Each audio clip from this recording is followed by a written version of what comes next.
Hello दोस्तों, स्वागत है आपका हमारे चैनल में मेक इट सिंपल।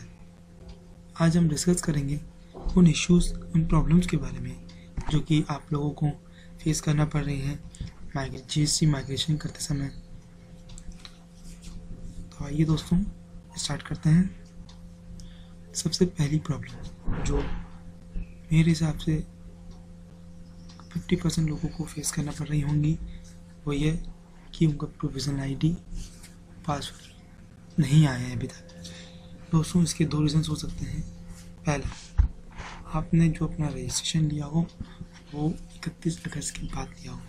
इसका मतलब जैसे कि मैं आपको बताता हूँ, सपोज़ मैं एक मध्य प्रदेश स्टेट का वैट रजिस्ट्रेशन डीलर हूँ। मैंने रजिस्ट्रेशन जो लिया है 1 सितंबर को लिया है, 1 सितंबर 2016 को लिया है। तो देखिए मैंने ये लिस्ट डाउनलोड करी है। प्रोविजनल आईडी की एक लिस्ट है ये, जिसमें सब डीलर्स को, किन किन डीलर्स को प्रोविजनल आईडी अलॉट कर दी गई है, इसमें वो बताया गया है। इसके बाद जब फर्स्ट ये लाइन पढ़ेंगे, इसमें लिखा हुआ है कि GST provisional ID available for dealers registered up to 31 August 2016। इसका मतलब जिन लोगों ने इस डेट के बाद रजिस्ट्रेशन करा है उनको प्रोविजनल आईडी अभी नहीं मिलेगी। वो आईडी उनको सेकेंड राउंड में मिलेगी, उसके थर्ड राउंड में मिलेगी, जो कि 1 फरवरी से स्टार्ट होगा। सेकेंड थिंग, अगर आपका बैंक की डिटेल्स वैलिडेट नहीं होती हैं तो आपको प्रोविजनल आईडी नहीं मिलेगी। इसका मतलब जो आपने डिटेल्स वैट कर रजिस्ट्रेशन लेते समय वैट आरसी में भरी हैं, वो डिटेल्स अगर आपके पैन कार्ड में जो डिटेल्स हैं उससे क्रॉस नहीं होती हैं, क्रॉस वेरीफाई नहीं हो रही हैं, तो भी आपको प्रोविजनल आईडी नहीं जनरेट होगी आपकी। तीसरा रीज़न, अगर आपने एक ही पैन के ऊपर काफ़ी रजिस्ट्रेशन लेके, मल्टीपल रजिस्ट्रेशन लेके रखे हैं एक ही स्टेट के अंदर, तो भी आपको प्रोविजनल आईडी अभी अवेलेबल नहीं होगी। तो आपको अब क्या करना है? अगर आपने 31 अगस्त के बाद रजिस्ट्रेशन लिया है तो आपको वेट करना है 1 फरवरी तक का।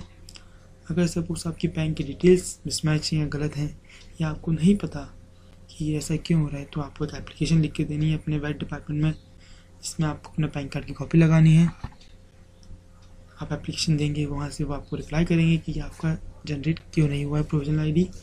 उसके बेसिस पे आप अपना आरसी अमेंड कर लें, या फिर आप लॉगिन करके ऑनलाइन भी देख सकते हैं कि क्या डिटेल्स ऑनलाइन फीड है, या क्या डिटेल्स आपको इनकम टैक्स में पैन के ऊपर वैलिडेट ट्रेस में दिख रही हैं।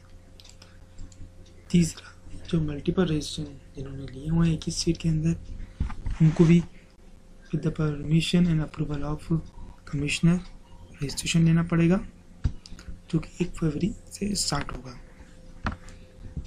हम आगे आते हैं दूसरा इशू जो कि काफ़ी लोगों को आ रहा है, ये कि क्लास 3 डिजिटल सिग्नेचर।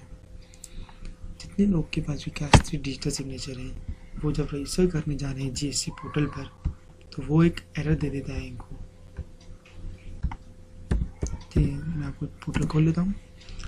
वो एरर आपको इसलिए दे रहा है बिकॉज अभी कुछ टेक्निकल इश्यूज चल रहे हैं, इस वजह से क्लास 3 डिजिटल सिग्नेचर अभी काम नहीं कर रहा है।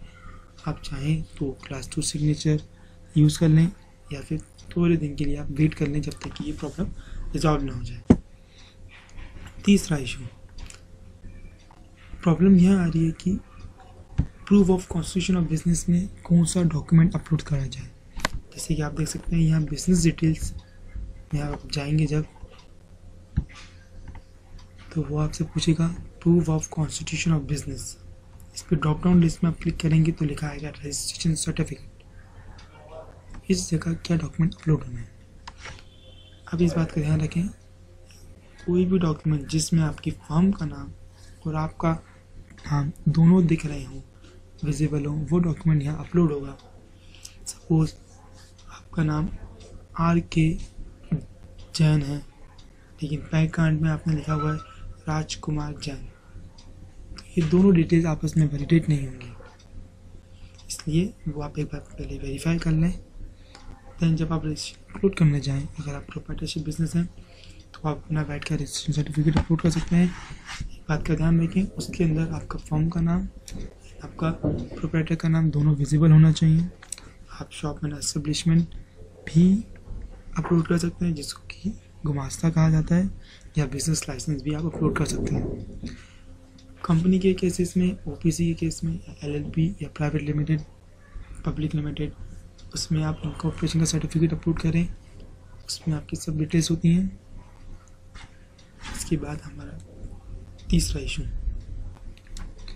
इशू लोगों को ये आ रहा है कि आधार से अभी भी वैलिडेट नहीं हो रहा है। अभी भी इसमें अपडेशन चल रहे हैं जीएसटी की साइट में। उन्होंने आधार से वेरीफाई करने वाला ऑप्शन अभी स्टॉप करके रखा हुआ है।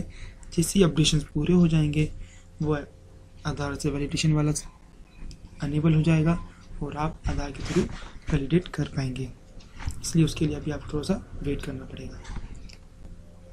चौथा इशू जो काफ़ी लोगों को आ रहा है ये है कि आईडी तो आपने क्रिएट कर ली, अब सपोज आप उसका पासवर्ड भी भूल चुके हैं एंड आपको सीक्रेट क्वेश्चन का आंसर भी नहीं पता है, तो आप क्या करेंगे? आपको यूज़र नेम भी नहीं पता है। इसके लिए आपको जीएसटी की हेल्प डेस्क पे यहाँ नीचे देखेंगे एक मेल आईडी दी हुई है। इस आईडी पे आपको उनको मेल करना पड़ेगा अपनी पूरी डिटेल्स लिखने के साथ। जैसे आप उनको मेल करेंगे वहाँ से एक टोकन जनरेट होगा जो कि वो आपको रिवर्ट बैक करेंगे। वो टोकन आपकी एप्लीकेशन आगे प्रोसेस होगी। इस प्रोसेस को कंप्लीट होने में जो जीएसटी की टेक्निकल टीम है, इस चीज़ को कंप्लीट करने में कम से कम 10 to 15 डेज़ का टाइम लग रहा है। कॉस्ट काफ़ी लोड है। काफ़ी लोगों के साथ ये प्रॉब्लम चल रही है कि पासवर्ड भूल गए हैं, कोई सिक्योरिटी क्वेश्चन का आंसर भूल गए हैं, जिसकी वजह से काफ़ी मात्रा में काफ़ी वर्कलोड इंक्रीज़ हो गया है टेक्निकल डिपार्टमेंट का। इसके लिए इसमें 10 to 15 डेज़ का टाइम लग रहा है। अनदर इशू HSN कोड के रिलेशन में आ रहा है कि हम HSN कोड कहाँ से कैसे निकालें।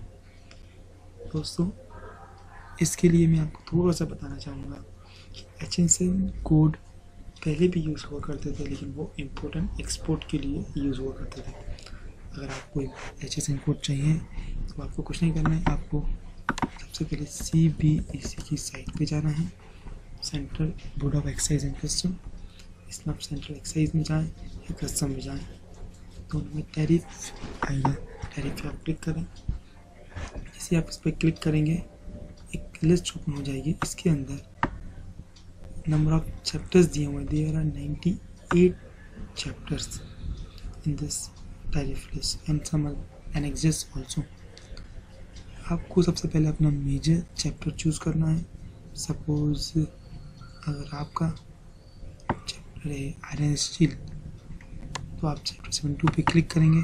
इसी आप क्लिक करेंगे एक PDF फाइल ओपन हो जाएगी, इसकी डिटेल में वो चैप्टर खुल जाएगा। अब इस चैप्टर के अंदर और सब डिटेल्स दी हुई हैं। इसके अंदर देखेंगे आप 32 पेजेस हैं। आप इसके आप नीचे आते आएंगे, आपको ये एक लिस्ट चालू हो जाएगी। ये जो नंबर्स लिखे हैं 722991 इट इज़ HSN कोड। इसी के बेसिस पे आपको HSN कोड GST में डालने हैं। ठीक है दोस्तों, इसके बाद हमारा अगला इशू ये आ रहा है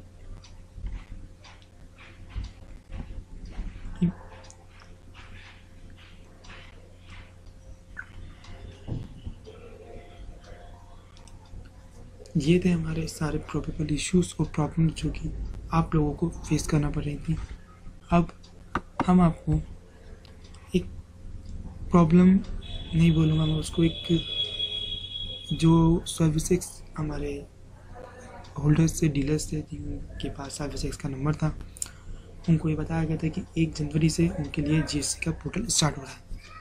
पर दोस्तों इसमें थोड़ा सा अपडेशन हुआ है, थोड़ा सा अमेंडमेंट हुआ है। वो जो लिस्ट थी वो थोड़ी सी अपडेट हो गई है। जैसे कि आप देखेंगे कि एनरोलमेंट शेड्यूल मैंने पहले ही बताया था आपको, ये थोड़ा सा चेंज हो गया है।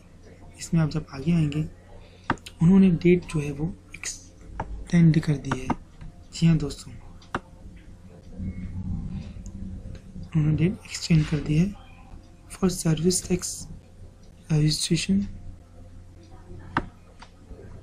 ये देखिए था दोस्तों, enrollment of taxpayer who are registered under Service Tax Act but not registered under State Act उनके लिए तारीख 1 जनवरी नहीं, वो 9 जनवरी 2017 से स्टार्ट होंगे।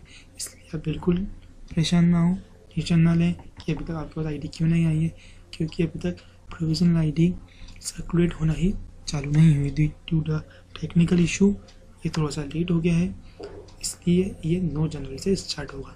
सेम वे में जो एक्साइज में रजिस्टर्ड हैं उनके लिए 7 जनवरी से स्टार्ट होगा ये। और जो ऐसे रजिस्टर डीलर्स हैं जिन्होंने जनवरी के बाद जो रजिस्ट्रेशन लेंगे उनके लिए भी वो 1 फरवरी से प्रोविजनल आईडी जनरेट होगी। ठीक है दोस्तों, ये थे आज हमने बात करी इश्यूज़ प्रॉब्लम्स के बारे में जो कि माइग्रेशन में के वक्त आप लोग को फेस करना पड़ रही थी। और हमने बात करी आज सर्विसेज और एक्साइज के डीलर्स को क्या करना पड़ेगा, उनके लिए प्रोविजनल आईडी कब से अवेलेबल होगी। Thank you so much. हम आपको अपनी अगली वीडियो में बताएंगे कि आपको सर्विसेज एक्सेसरीज को कैसे माइग्रेट करना है, उनको प्रोविजनल आईडी कैसे मिलेगी और कहाँ मिलेगी। आज के लिए इतना ही। Thank you so much. आपको हमारा चैनल पसंद आया हो तो सब्सक्राइब करें और लाइक करें और बेल पे ज़रूर क्लिक करें। Thank you so much.